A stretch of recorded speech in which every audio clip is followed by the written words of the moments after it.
Le lieu de Sangha qui est prise par rapport à 2 ans passés dans Mounio Kiti.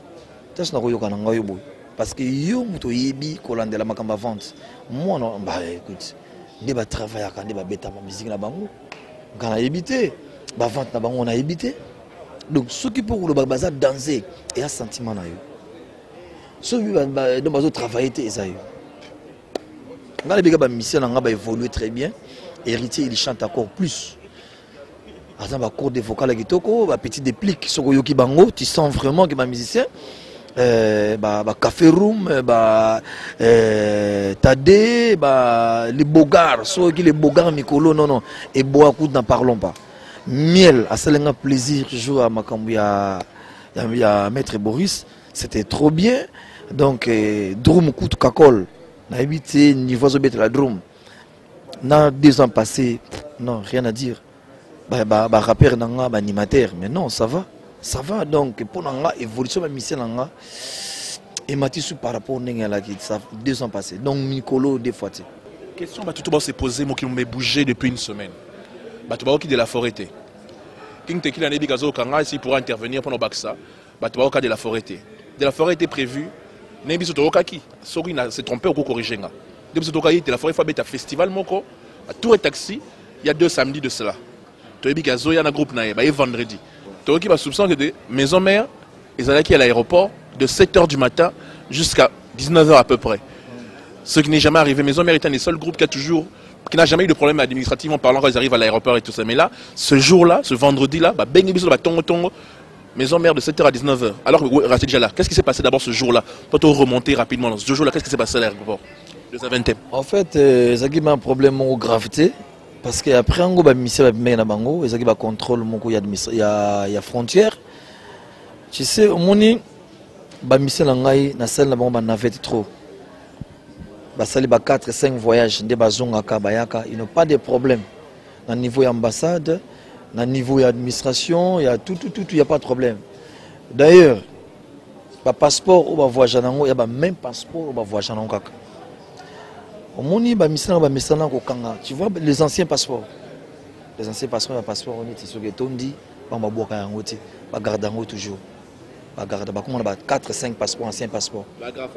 Voilà, bagrafan, comme 4 et 3, 2. Si ils ont rappelé crédible à niveau de la frontière. Tu sais ce qu'est la frontière? Sur l'accès passeport. Ils ont graffé dans 4 anciens passeports, voyageurs dans autre visé à l'île. Même la frontière, l'élection facile, que non. Mon tour a même un crédible, hein. À voyager à trop, donc, hein. A fait. Et puis ça aime ouvertir, quoi, tu vois, hein. Et qu'on facilite tout tâche ya ko voyager malamu tant ba bima mi bango tout bien ba sali constant que na passeport ba ancien passeport na bango ezaki collé et kanga mambo il y a collé ba page qui collé na comprendre que eza chaleur humidité tu vois humidité passeport il va na resika moko de kanga mi scodé pour na bata frontière non bakola kiango bango batrika qui passeport batrika qui page mettons batrika page mais nouveau passeport na bango ou ya sika ou za visa il y a pas de problème babi visa na bino za en bonne et due forme mais ancien passeport na bino za ki obokanga yekala obokanga kanga wana to moni que page moko ezali e kanga ma place moko pourquoi bakanga yango ba pesi réseau eza bisoté eza ndenge passeport ezalaki. Bon, humidité, c'est là qu'il va pas jeûner kangama. Tu vois, les frontières, jamais bon. Exiger bango, va vendre bango, ti après, bah bengi juge abino pour libérer bango ba kena bango. Bah libérer bango, bah épée normal, bon. Tout ça votre matin après nga pena menga ko benga na bengi pas ba collègue na nga mususu ba à Belgique on a eu bango. Tout temps na bango na ba yese, ba sa mususu ba sisa, mususu ba za ba avocat na bengi bango ba mi peut intervenir. Là, il n'y a pas de problème, mais comme 3 wana, bon, Zaki MP, tu vois. Bon, Zaki. Brigade Nayanki. Bon, incompréhension, moi, Zaki entre dans 3 wana. Mais Zaki n'a pas de gravité. C'était un grand problème. Bah, il y a le même problème, on a un passeport, on est en Kanga. Après, bon, oui, dans un sentiment, en tout cas, non, besoin que ça va en Kaka. Collègues n'a pas tika bon maken. Oh, ce ne sont pas des musiciens. Parce que frère musicien, ce sont des musiciens. Moi, je suis comme héritier. Oh non, comment yo? Tu vois, combien de travailleurs ont compris côté. Après, quand il bureau qui est tant que qui est bon, il y a obligé de raison valable, il y a raison de la forêt. Napoto, partout dans le monde, tu vas le bien, refoulé. Parce qu'on voudrait bien savoir, sont-ils renvoyés au pays et ils reviennent pour l'Olympia ou sont-ils refoulés? Parce que héritiers, brigades et tout ça, c'est des gens qui ont vraiment un public. Yankee est directeur, pardon vraiment Yankee, mais bon. Mais les musiciens, héritiers et brigades sont très importants. Que se passe-t-il? Sont-ils refoulés? Ça veut dire 5 ans? Ou sont-ils renvoyés? Non, écoute, non, jamais. Et ça, c'est un gros problème au Mouké. Ça qui est incompréhension, tu vois, au niveau de la frontière. C'est normal, et bon. Au moins, je suis héritier. Et puis, il ne faut pas oublier. Et là, où m'a dans tout ça, dans un rapport, il paraît, le producteur ou un mec bango. Azaki producteur où à l'époque à Marba ils ont eu des problèmes. Pas notre orchestre, hein, tu vois. À Marba orchestre ils ont eu des problèmes, il y a des moules là, tu vois. Pour les matchs, il dossier, je ne sais pas. Maintenant, pourquoi ils ont libéré les musiciens? Mais pourquoi ils ont libéré les musiciens? Parce qu'il y a un problème. L'héritier, dans la dernière minute, Bango va les bossos où il va traverser qui. Après, c'est les discussions entre les deux batailles immigration. Il y a mais ce sont des musiciens. Pourquoi on se bat musicien? Est-ce que toi... Oh non, mais je connais héritier. Oh d'ailleurs, Zahir Nayote, voilà, bon, moi je pars. Non, je m'en vais, mais ok, il n'y a pas de problème, ça va. À Tigo bloqué le dossier. Il s'en va week-end.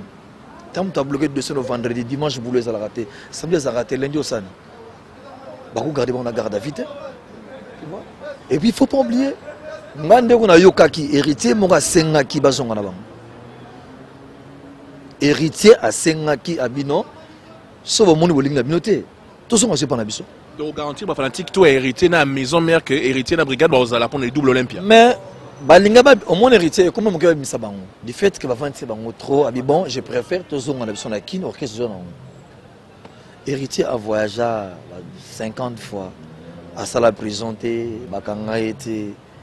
Je ne sais pas. Même après le lendemain, il y a un juge.